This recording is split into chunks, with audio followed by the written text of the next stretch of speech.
घ्यावा अशी मागणी बच्चू कडू यांनी केली आहे। उद्धव ठाकरे यांनी पक्ष कार्यकर्त्यांच्या मेळाव्यात केलेल्या टीकेला उपमुख्यमंत्री एकनाथ शिंदे यांनी जोरदार प्रत्युत्तर दिले।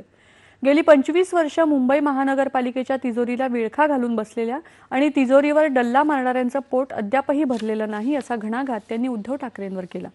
मुंबई लुटण्याचं काम ज्यांनी केलं त्यांना या निवडणुकीत मुंबईकर पराभूत करतील असं शिंदे म्हणाले। पराभव समोर दिसत असल्यामुळे उद्धव ठाकरे अशा प्रकारची टीका करत असल्याचं त्यांनी सांगितलं।